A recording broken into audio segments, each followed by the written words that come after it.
Alors bonjour à toutes et à tous, c'est l'évangéliste Cospuel. On se retrouve pour une deuxième vidéo sur le mariage. On va parler surtout de l'aspect du célibat, comment le vivre pleinement, comment utiliser ce temps qui n'est pas une malédiction, qui n'est pas un temps maudit, mais c'est un temps de bénédiction, de préparation. Donc installe-toi et prends de quoi noter.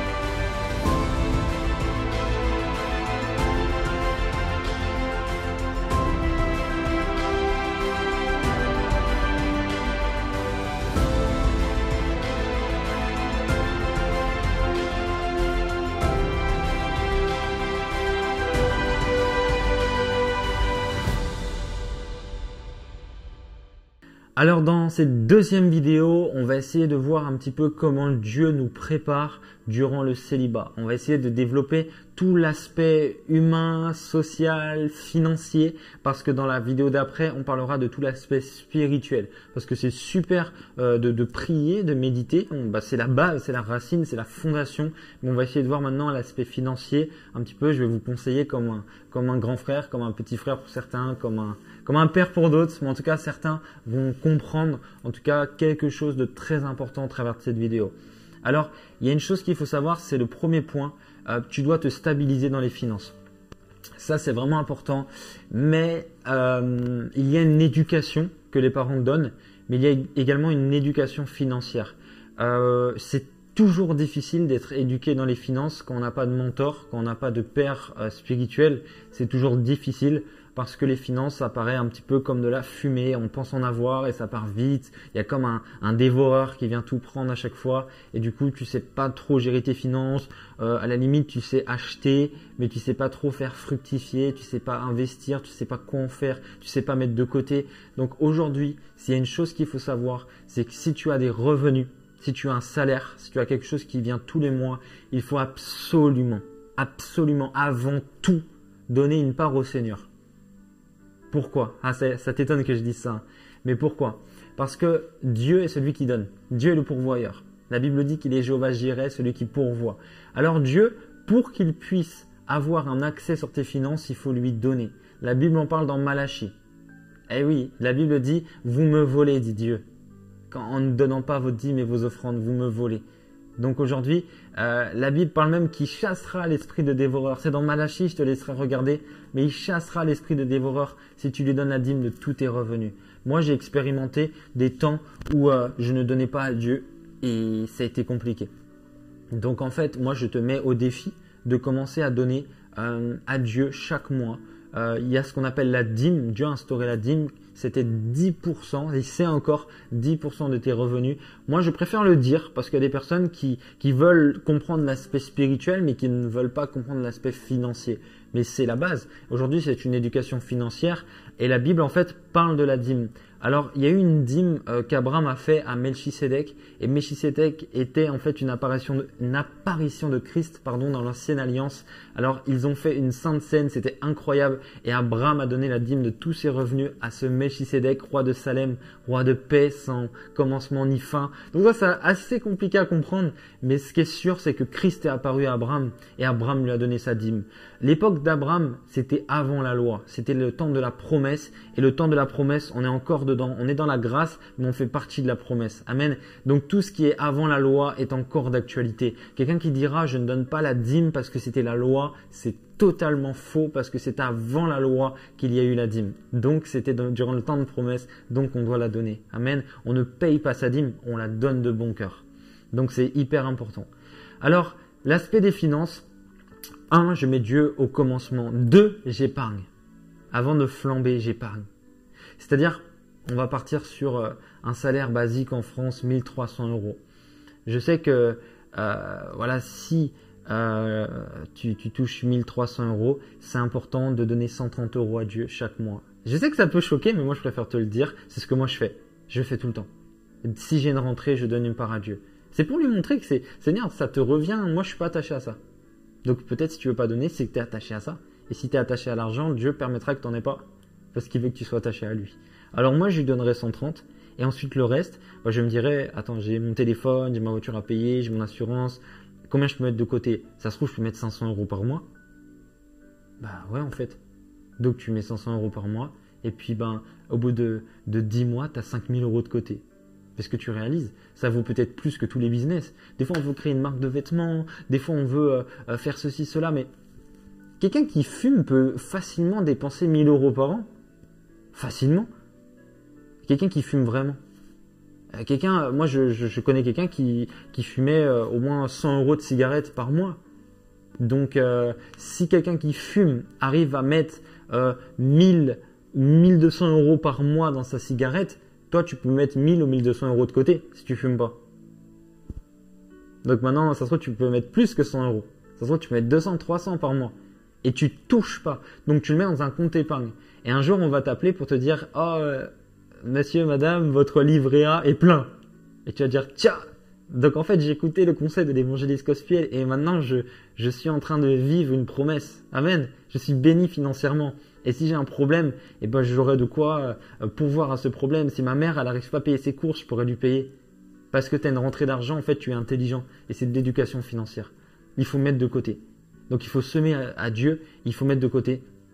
Et ensuite, il faut, pour moi, faire attention à budgétiser. C'est-à-dire, il faut regarder un petit peu combien tu dépenses par mois. Peut-être tu t'en rends pas trop compte, mais essaie de voir chaque jour. Nous, ce qu'on a fait avec Emerald, c'est qu'on a regardé un salaire et on a divisé par 31 pour 31 jours et on a regardé combien tu gagnes. Enfin, c'est des petites choses à comprendre. Par exemple, tu dois te dire, bah moi, je vais pas dépenser plus de 10 € par jour dans tel domaine. Il faut vraiment faire ça. C'est hyper important. Des fois, on s'en fiche, mais après, tu as 30 ans, tu n'as pas investi, tu n'as rien. Et je pense que c'est hyper important d'en parler. Même si c'est une grosse part de cette vidéo, c'est pas grave. C'est ce que Dieu voulait te dire. Et moi, je crois qu'il faut acheter aussi. Il faut acheter. Parce que c'est pas parce qu'on est chrétien qu'on peut pas posséder. Au contraire, Dieu nous donne l'intelligence pour cela. Voilà, moi, je me rappelle, quelqu'un m'a dit, il a acheté une maison. Et il m'a dit, les propriétaires d'avant avaient été locataires pendant 20 ans. C'est-à-dire que il aurait déjà payé la maison. Donc en fait, des fois, on a peur de se lancer, tout ça. Mais au pire, si tu vis plus là, tu revends la maison. Et il faut en parler autour de toi, tout ça, des gens qui sont propriétaires. Et tu verras que c'est pas si bête que ça. Et c'est pas si onéreux. Si un salaire à Paris coûte, un loyer coûte 1000 € par mois, il se peut qu'en achetant, ça te coûte que 700, 750 par mois. Donc en fait, des fois, on est bloqué pour rien. Tu peux même avoir un plus grand pouvoir d'achat en achetant et après, ça sera à toi dans 20 ans. Donc, pour moi, c'est d'éducation et ça, c'est des choses qu'on doit comprendre dans le célibat avant d'être marié. Pour moi, c'est ça. Donc, c'est vraiment une bénédiction. Amen. Cette vidéo, il faudra la partager. 2, on va plus parler des finances, on va parler de la vision. C'est vraiment important de comprendre qu'est-ce que Dieu veut pour nous. Quel est ton appel?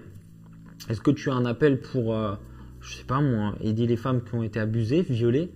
Est-ce que tu as un appel pour des orphelins? Est-ce que tu as un appel pour prêcher Christ? Est-ce que tu as un appel de pasteur, de docteur, où tu enseignes les Écritures? Un appel de prophète, où tu es appelé pour libérer un message dans ta génération? Où tu as un ministère apostolique, où le Seigneur t'appellera à revenir sur des fondations, à bâtir des cellules de prière, pourquoi pas des églises de maison et pourquoi pas des assemblées partout dans le monde. Mais tu dois connaître ton appel. Il faut que tu ailles en prière, que tu passes des temps de jeûne, que tu écoutes la volonté de Dieu. Et c'est durant un temps de célibat que tu dois comprendre cela. J'en suis sûr. Bon, après, c'est pas parce que tu es marié que tu ne peux pas recevoir ta vision. Amen. Tu vas recevoir ta vision même si tu es marié. Il y a quelqu'un de marié qui va recevoir sa vision aujourd'hui. Mais je dis que le temps de célibat n'est pas un temps à mettre à la poubelle où on se divertit juste. Ou juste on va sur Netflix en attendant d'être marié. Et puis après, marié, on prend les choses au sérieux. Non, c'est un temps où tu vas prendre de l'avance. Tu vas prendre de l'avance. Tu vas avoir des couples mariés qui souffrent parce qu'ils n'ont pas fait le boulot quand ils étaient célibataires. Nous, on est une génération qui allons se préparer durant nos temps de célibat. Amen, on est célibatants. On n'est pas célibataires. On est célibatants. Durant mon temps de célibat, je vais comprendre un petit peu tout ce que Dieu a pour moi. Je vais essayer de faire en sorte d'être façonné à l'image de Dieu pour rentrer comme Jésus dans un mariage. Amen. Alors moi, c'est ce que je veux. J'aspire à être comme Christ. Donc, il faut comprendre la vision. 3, tu dois traiter les racines de tous tes problèmes. On va en parler dans la vidéo d'après, mais il y a les liens de famille qui sont parfois spirituels, mais parfois c'est d'éducation. Par exemple, moi je parlais très mal. Je disais beaucoup de gros mots et j'avais un accent de ma région qui me poussait à parler un peu en mode ouah, vas-y, on va faire ça, ouais, il n'y a pas de souci. Je parlais toujours comme ça et on se moquait de moi. Et quand je suis allé à Paris, on m'a dit mais parle bien, parle bien. Et je sais que lorsque j'ai rencontré ma femme, elle savait pas tout ça. Parce que j'avais fait un travail sur moi, un travail sur l'estime de soi, un travail sur l'éloquence. Et c'est durant le temps de célibat que tu peux faire ce travail. Parce qu'après, une fois que tu es marié, tu auras la flemme. Mais aujourd'hui, moi je suis pas là pour mépriser le mariage, mais je suis là pour dire la vérité. Une fois marié, c'est pas là que tout devient facile. Hein. C'est aujourd'hui que tu dois te faire violence en fait. Cette vidéo, elle n'est pas pour dire oui, il faut plus rien faire une fois que tu es marié. Pas du tout, c'est là que tout commence. Mais il y a une chose à faire, c'est la préparation. C'est là que c'est la préparation. Et il faut se préparer. Moi, je veux parler à quelqu'un aujourd'hui qui est là, qui a 14 ans, qui a 16 ans, 17, 18, et tu te dis, je vais prendre au sérieux ma vie. En fait, je suis pas trop jeune. Je pense que c'est le bon moment. Et moi, j'ai une amie assez préparée, dès 14 ans, 13 ans, assez préparée, elle s'est mariée à 18, parce qu'elle était prête. Et ces personnes ont été choquées, ses parents ont dit, ok, ça va, tu peux te marier parce que t'es une femme, tu as 18 ans, mais t'es une femme. Et aujourd'hui, il faut arrêter d'être des assistés, à être toujours dépendant de nos parents, à être toujours dépendant de nos frères et sœurs. Oui, il faut que je fasse ça, il faut que je demande à maman, il faut que j'aille là-bas, papa il va peut-être m'amener parce que moi j'ai pas envie d'y aller tout seul. C'est un petit peu comme ça aussi qu'on bloque nos saisons. Il faut rentrer dans une nouvelle saison aujourd'hui. Et c'est pour ça qu'il faut traiter les racines de tous tes problèmes. Je pense qu'en restant un bébé, on ne traite rien du tout. Il faut aujourd'hui se battre et voir qu'est-ce qui peut empêcher ce mariage. Je crois que moi, par exemple, Dieu m'a donné une parole en prière et il m'a dit tu veux que je te donne une femme, mais tu ne prends même pas soin de tes amis. Alors tu mépriseras aussi ta femme. J'ai dit waouh, Dieu est sage. Et là, à ce moment-là, j'ai appelé mes amis, j'ai vu les gens que j'avais autour de moi, j'ai vu ma famille et j'ai senti que j'étais hyper absent. Que j'avais bâti aucune relation vraiment durable. C'était tellement superficiel ce que je vivais avec les autres. Et j'ai commencé à m'intéresser. Oh, je me rappelle, il fallait que j'écoute l'histoire des gens, il fallait que j'écoute ce qu'ils avaient à me raconter, il fallait que je prenne des nouvelles. Oh, c'était dur. Mais bizarrement, malgré tout le boulot que j'ai fait, quand je me suis marié, j'ai senti que j'étais pas trop investi dans ce que ressentait ma femme. Il a fallu que je fasse vraiment encore un travail marié. Et je me dis, heureusement que j'ai bossé un peu. Parce que marié, j'ai eu un taf. Si la difficulté c'est 10, le maximum, j'avais 20. J'avais 20 en difficulté. Mais je me suis dit, mais le mariage, mais c'est trop dur. Parce que tu peux dire je t'aime à une femme, je t'aime. Mais si tu passes pas du temps avec, elle va te dire il m'aime pas. Ça, c'est les langages de l'amour. Gary Chapman a fait un livre sur cela. Il y a 5 langages de l'amour. Et c'est hyper important. Si quelqu'un est sensible aux cadeaux et que toi tu dis toujours je t'aime, elle ne sentira pas que tu l'aimes parce qu'elle ne se sent pas valorisée. Elle aime bien les petits cadeaux, petites attentions, un petit croissant de temps en temps le matin. Donc c'est ça. Et je dirais que tout ça, ça commence dans le célibat. Déjà s'intéresser aux autres. C'est déjà il y a une racine en toi qui te pousse à fuir le regard, à pas t'intéresser aux gens, à croire que tout le monde va te trahir. Moi, je pense que c'est durant le temps de célibat qu'il faut traiter ça. Parce que sinon, tu vas faire souffrir ta femme. Une personne blessée blesse. Bon, je parle à un homme, mais je parle aussi à une femme. Tu peux blesser ton futur mari. Une personne blessée blesse. Alors, vaut mieux que tu sois guéri avant de te marier. Pour moi, c'est important. Ensuite, 4e point, tu dois veiller à t'être séparé de ton passé. Et ça, c'est un point très important. C'est que tu ne peux pas bâtir une vie si tu as déjà, si tu vis encore dans le passé. La Bible dit que Christ fait de nous une nouvelle création. Alors on va prendre la Bible dans 2 Corinthiens, chapitre 5, verset 17. 2 Corinthiens, chapitre 5, verset 17. La Bible dit, « Si quelqu'un est en Christ, il est une nouvelle créature. Les choses anciennes sont passées, voici toutes choses sont devenues nouvelles. » Donc la Bible parle clairement d'un avant et un après Christ. Et il faut te séparer de ton passé. Si avant tu avais l'habitude de faire des choses, tout ça, qui ne glorifiaient pas le Seigneur, ou où tu sens qu'un jour tu devras les abandonner, il faut les abandonner aujourd'hui. Je ne pense pas aujourd'hui que tu peux rentrer dans ton mariage comme tu es arrivé à Jésus-Christ. Je pense qu'il y a un travail de maturité, un travail où tu dois délaisser. Si tu étais quelqu'un d'impulsif, Jésus t'accepte en étant impulsif, mais il t'aime trop pour te laisser comme ça. Du coup, il va te changer et il va faire de toi quelqu'un de doux. Et je crois qu'il y a un grand travail de séparation avant de se marier. De séparation des mauvaises personnes. Si tu sais que tu as un ami qui te pousse dans le monde, qui te pousse dans des faux raisonnements, tu sais qu'il y a des conseils de mauvais amis. Des amis qui vont te dire elle te parle mal, quitte-la. Mais en Christ, on ne se quitte pas. Si tu es marié, tu divorces pas. Tu es marié devant le Seigneur jusqu'au ciel. Ah oui, on ne se marie pas pour redivorcer. Ah, c'est définitif. Ça, c'est la pensée de Dieu. Donc, des fois, le conseil, qu'est-ce que tu t'embrouilles avec une fille. Il dira pas tu t'embrouilles. Mais qu'est-ce que tu t'embrouilles avec une fille à ton âge, vas-y, amuse-toi, mon gars, et tout ça. Et il y a des chrétiens qui commencent à ressortir en boîte alors qu'ils sont mariés, à cause du conseil de certains amis qui ne se sont pas séparés alors qu'ils devaient, alors que tu sentais que tu ne pouvais pas marcher avec eux, mais toi tu es resté avec eux. Il se peut que ce soit eux qui foirent ton mariage. Un mauvais conseiller peut détruire ton mariage. Donc, durant ton temps de célibat, demande à Dieu qui sont ces gens autour de moi.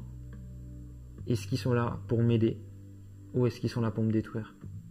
Parce que un mariage solide, ça se bâtit aussi avec un entourage. Et cet entourage doit être sain. Sépare-toi des mauvaises personnes. Amen. Et je veux pouvoir aussi prier pour toi. Que le Seigneur éloigne les mauvaises personnes qui sont là pour détruire ta destinée, détruire ta vie.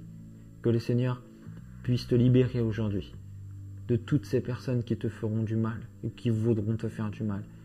Je prie que tu sois seul aujourd'hui face à Dieu et que tu puisses comprendre quelle est sa volonté, qu'est-ce que tu dois traiter avec, qu'il puisse t'éduquer dans les finances, qu'il puisse t'éduquer dans tes relations, qu'il puisse t'éduquer dans le discernement, que le Seigneur te donne l'intelligence aujourd'hui de discerner, de savoir, de comprendre ce que tu vis et qu'il puisse t'aider à traiter cela, toi qui n'y arrives pas. Si tu as des péchés que tu n'arrives pas à abandonner, je prie que le Seigneur t'aide aujourd'hui et qu'il te libère. Pendant cette courte prière, je prends autorité sur tout ce qui combattra ton futur mariage et je déclare que cela te lâche au nom de Jésus. Je déclare que tout péché qui dominait sur toi lâche prise dans le nom de Jésus. Quand je priais, j'ai vu une femme en couple avec un homme et je sentais le Seigneur me dire que vous étiez dans l'impudicité. Vous tombez, mais toi tu veux que ça soit ton mari, mais tu sais au fond de toi qu'il ne sera jamais ton mari. Aujourd'hui il est temps de te séparer. Et tu vas quitter un copain, mais Dieu va te donner ton mari. Et c'est le moment de le faire, alors passe à l'action. Amen. C'était une parole prophétique et j'espère que tu témoigneras en commentaire parce que cette parole elle est pour toi. Amen. Allez, je vous remercie à tous ceux qui soutiennent ce ministère par la prière, par les partenaires sur notre site internet. On vous remercie. On a encore besoin de vous, mais merci à tous. Merci à ceux qui ont partagé. Et puis, je crois que ces séries d'enseignements vont bouleverser une génération. Amen. Alors abonnez-vous et à très bientôt.